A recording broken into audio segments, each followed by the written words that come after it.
It's about that time. We are locked in for the Fast Count post show. This is your AEW Dynamite post show for July 16th, 2025. And this is the follow up show to AEW All In, that marathon of a show, that almost 7 hours of straight wrestling, including the 0 hours, which there's multiple different hours. I don't know why they just call it the 0 hour when it's a multi-hour thing, right? But going into this episode of Dynamite, I was most interested into seeing the directions of two different acts. I was interested in to see where we were going to go with the Young Bucks coming off of their loss against Ospreay and Swerve, where they are no longer EVPs. And I was interested into seeing the direction of where we were going to go now with the Death Riders, because to me, the whole point of the Death Riders was to have, all the power in AEW, right? Burn it from the bottom and change it into an image that is satisfactory to Jon Moxley. And without the AEW championship being in his possession, he no longer wields that power. So I was interested into seeing where we were going to go with that, right? So we got our answers. Multiple different answers coming into this show, right? But we start off this episode of Dynamite with none other than the man of the hour, Hangman Adam Page. And I'm going to go into something that maybe is just me nitpicking.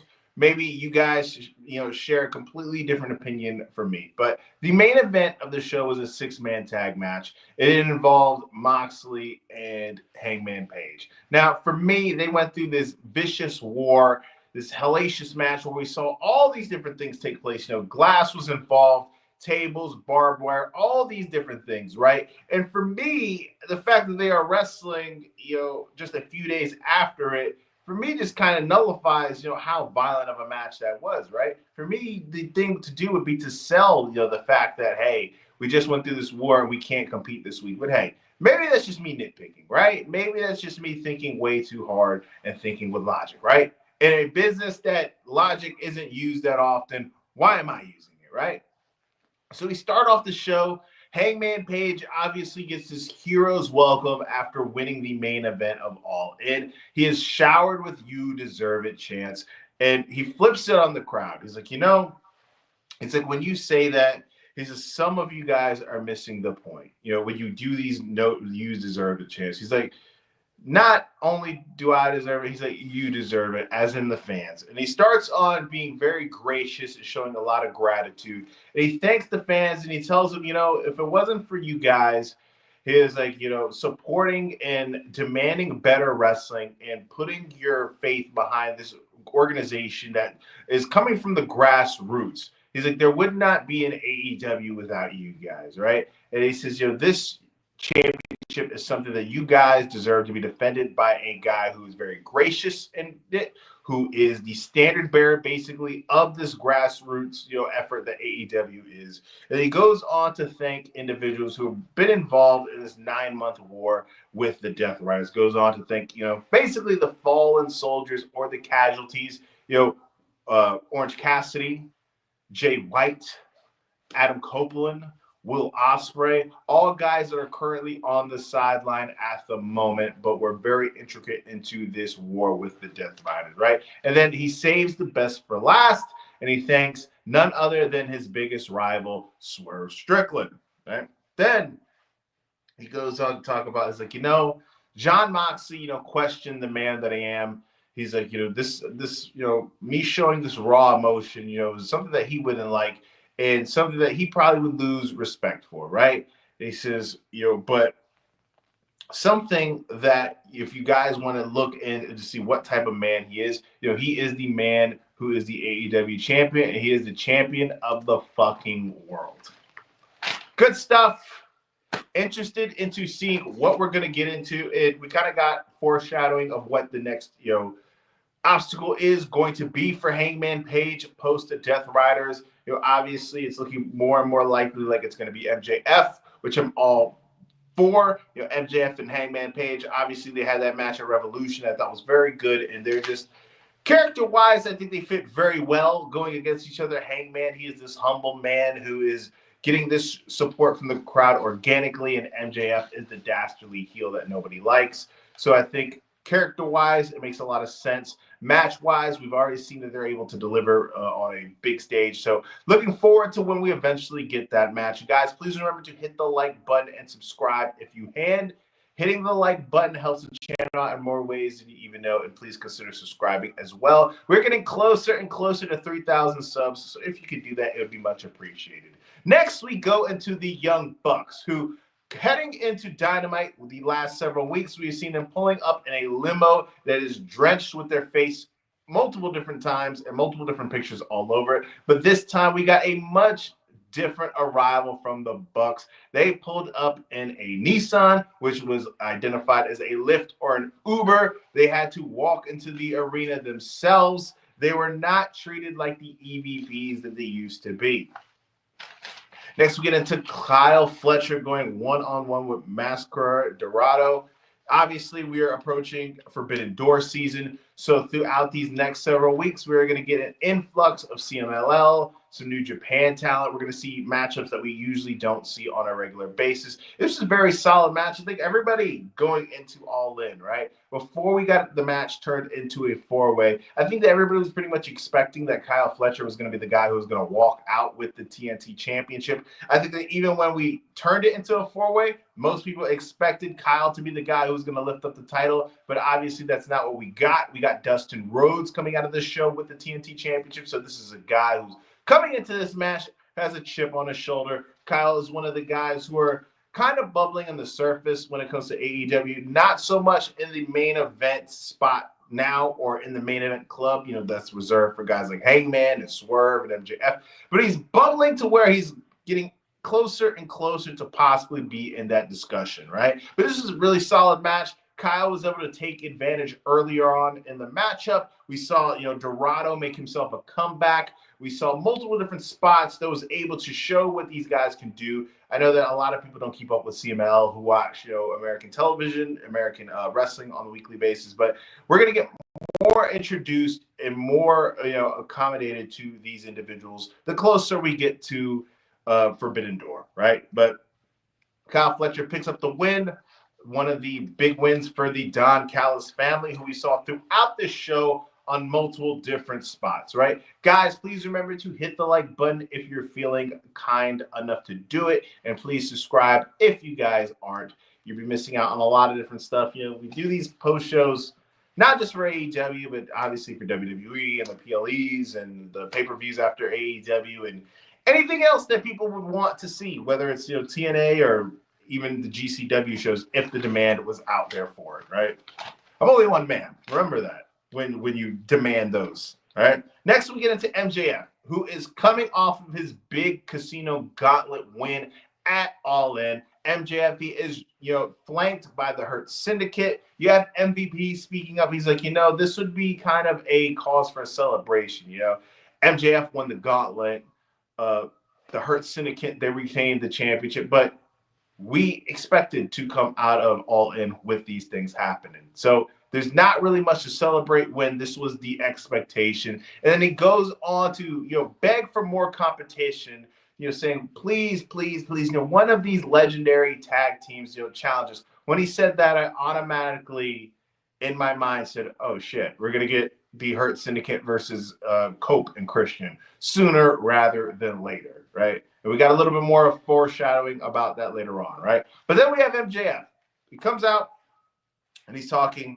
And he's like, you know, Hangman, you know, me and you, we've done this before. You know, I'm actually happy that you won, because if John Moxley would have won, things just would have been too easy. I would have pinned Mox, you know, in a week or two, and it would have been different. But he's like, but Hangman, this is a little bit more personal. Obviously, MJF was the guy who took an L to Hangman at Revolution. So basically, we have this built-in history between these two guys. And he says, you know, finishes up with good guy. You know, what's the famous line? You know, good guys finish last, right? That's the famous line where he kind of puts a bow on this promo. But what was interesting was he mentioned, you know, that, you know, Hangman, you know, you could be the main character, you could be all these different things. I have no problem being the villain in this. And he's like, you know, you have all these people, you know, saying you're the best in the world, but you're not. I am the best in the world, which, where have we heard that before, right? So I'm interested. I think everybody heading into this episode of Dynamite, was fully expecting the wheels to start to turn with in the direction of MJF and Hangman Page. The fit is so natural, the history is already there, and when it comes to the heel side, MJF is as big as it gets. But they haven't really specified, is this contract going to be like how they used it before, where it's kind of like a Money in the Bank style, or it's you have to announce in advance, hey, I'm going to wrestle you at this show on this date. But Hangman and MJF should be some good stuff, right? Next, we get into a 6-man tag match between Josh Alexander, Hechicero, and the Bucks. 8-man, right? 8-man. Got to get my math right. 8-man against Jet Speed, Bandito, and Brody King. Guys, before I get into this, please remember to hit the like button and subscribe. It helps the channel out in more ways than you even know if you guys feel so kindly to do it. Now, these are all guys who mixed it up and had matches at All In.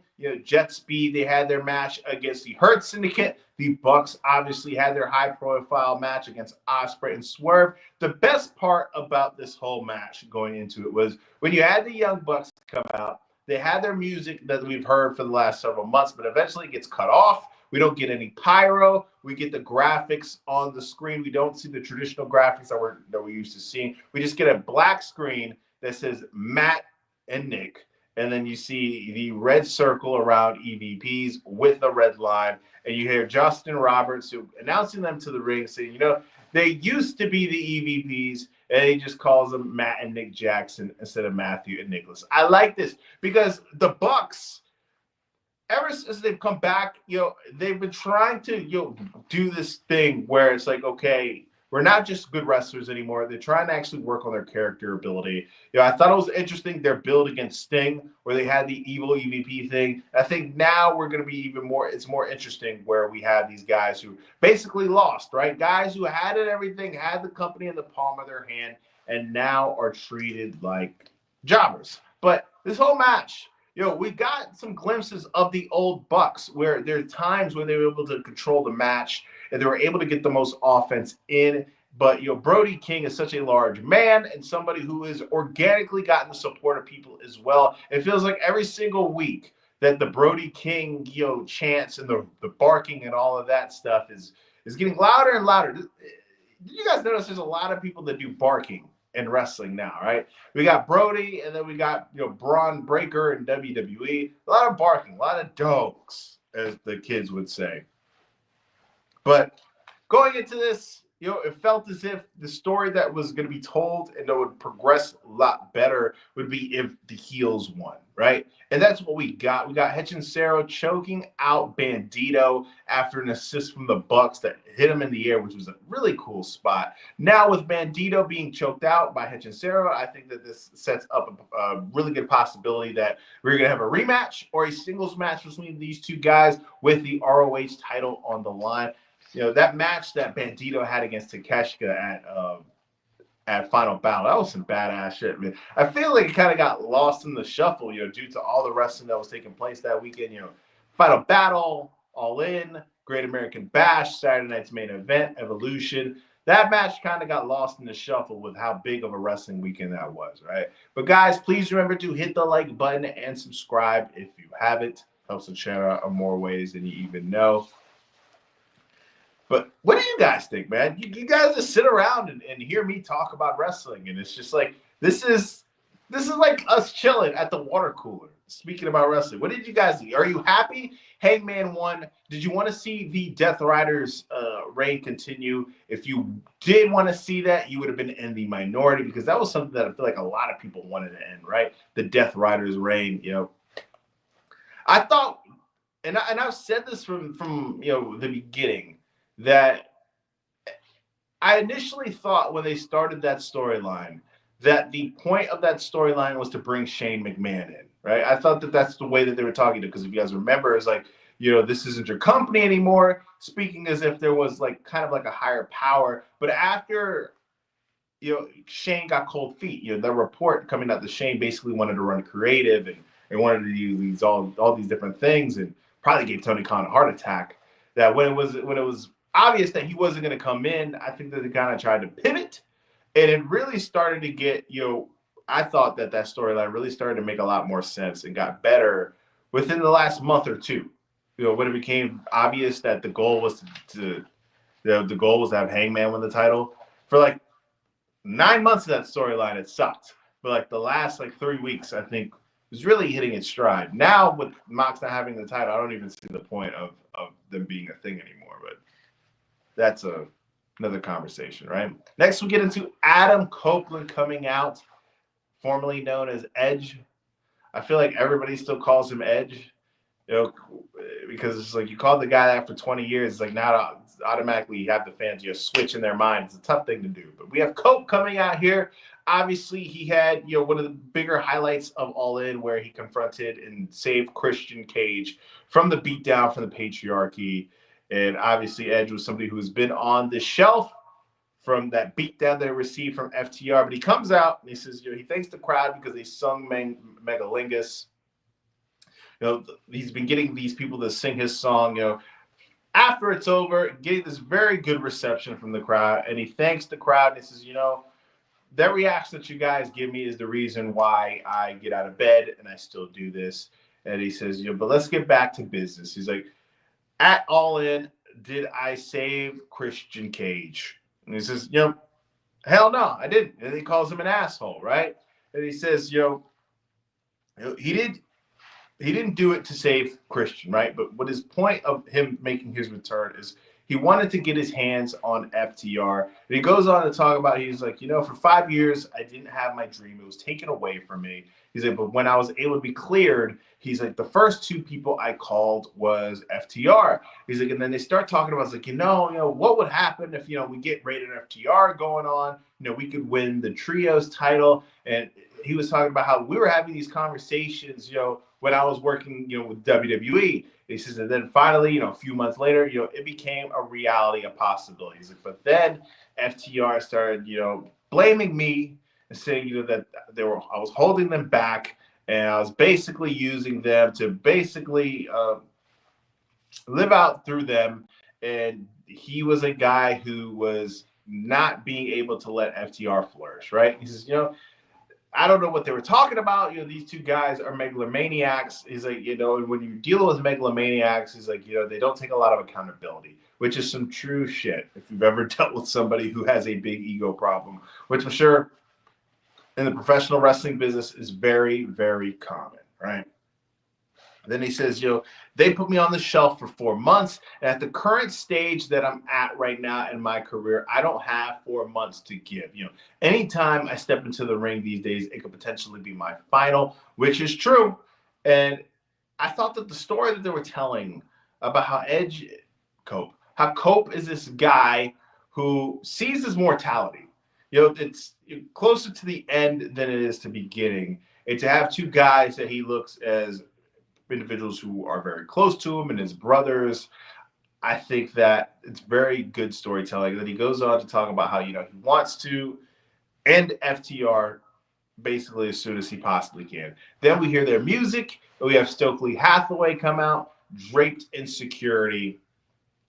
And we see Stoke come out and he says, FTR and me, we knew exactly how this would play out. You'd come out, you'd go from left to right. You would have the pyro play that costs as much as somebody's annual salary. Is that he basically lays out the fact that after what happened, where he brought Spike, the spiked bat to All In, he's like, we've had 3 anonymous complaints made to Tony Khan and to the office, and now we have it set up to where if you even are around FTR, put your hands on FTR, do any of these things that you want to do, you will be fired. And then Cope points out the fact that it's like, okay, I can't touch FTR, can't do all these things. He's like, but you didn't say anything about you. He goes on to attempt to attack Stoke, but security got into the way. Good stuff. Good stuff to see, Cope. I have no problem using these vets, guys like Christian Cage, Cope, even Jericho, when he eventually makes his inevitable return, as long as they're used to prop up the younger guys. I think there's still value in having those guys around especially, with the name values, they still do have name value. But if you're using them sporadically in proper ways, not like how WWE did with Goldberg, where every time he would come up, he would get a world title match. I think there's still places for individuals like that in the professional wrestling business when it comes to possibly propelling the young guys to bigger spots, right? Guys, please remember to hit the like button and subscribe if you haven't. It helps the channel out in more ways than you even know. And always remember that it is free. Yeah. Hangman, he opened up the show, speaking about how, AEW is like this grassroots, company. The Fast Count here, we're a grassroots company as well, right? We're not what culture. We're not cultaholics, but slowly but steadily building and building, right? I remember, this is kind of drifting off the point, but I remember when I first started the channel a year ago, I was like, man, I'm going to be freaking lucky if I get 100 subs. Now we're closing in on 3,000, which is crazy. Not a humongous number, but for somebody who has very limited media experience outside of production work, it's kind of nice, right? Slowly but steady. Next, we get into Mark Briscoe. Mark Briscoe going into All In. Obviously, he wanted to get his hands on MJF for all of these things that he talked about his brother heading into the show on Saturday. MJF and Mark Briscoe, they were the two guys who they built around the match the whole time. So he would be coming out of that show due to the fact that, he wasn't winning. You knew that he was going to feel some type of way. That's exactly what he spoke about in there. He did the whole, if it looks like a duck, walks like a duck, smells like a duck, it's a duck. And he's like, if it walks like a bitch, smells like a bitch, does like a bitch, it's a bitch, right? And he goes on, he says, MJF going into All In, he's like, I had two goals. He's like, whooping your ass and winning the gauntlet. And he was like, and because of you, I wasn't able to accomplish either. He's like, not only did you invoke my brother's name when you spoke about him on Dynamite, he's like, but you pushing him out of the ring, pushing Mark Briscoe out of the ring when he hit the J Driller, you invoked his spirit. He's like, we're not done. He's like, I'm still gonna get my hands on you. He's like, in 2023, I made my debut, introducing the world to the Briscoes for the first time, the much larger, audience they've ever had in their whole career. He says, but I will make you pay for what you did. So it looks as if Mark Briscoe still wants his get back. And he's going to get it eventually. Just not today or tomorrow, but he's going to get it eventually. Next, we're going to go into what I think was the match of the night. The four-way for 100K between the women.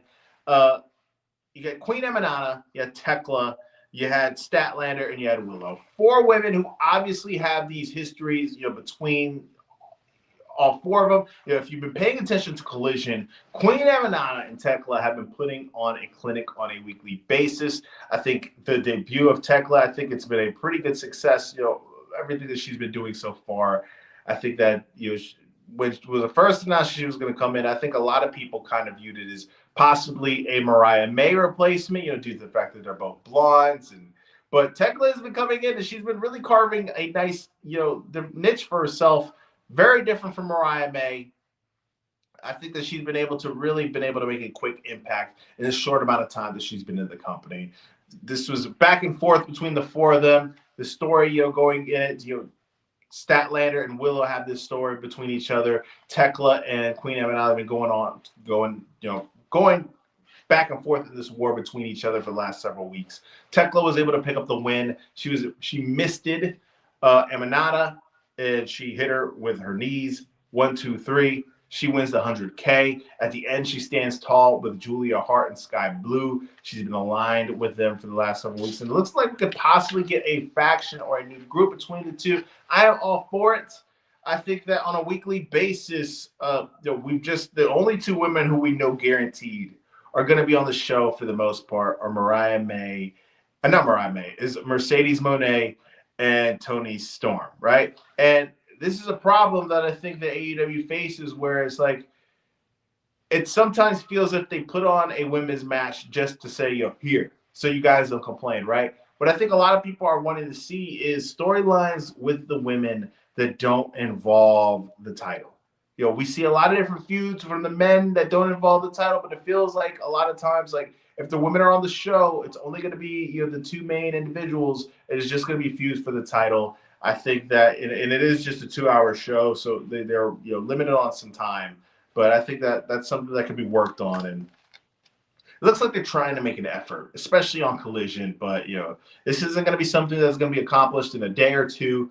But it's something that I think needs to be accomplished sooner rather than later. We had the patriarchy minus Christian Cage. We had Kip Sabian come out and he says, he was the one who he kind of taking credit for the beatdown on Christian Cage. He's like, the ruling that you had, with the patriarchy was something that wasn't appropriate for the dynamics between the group, and he really was somebody who was looking out for Nick Wayne, who called him his brother. And we see Nick Wayne talk about how Christian Cage reached his expiration date, and his plan was pretty much in motion the moment that he stopped listening to everybody and started diverting from the game plan.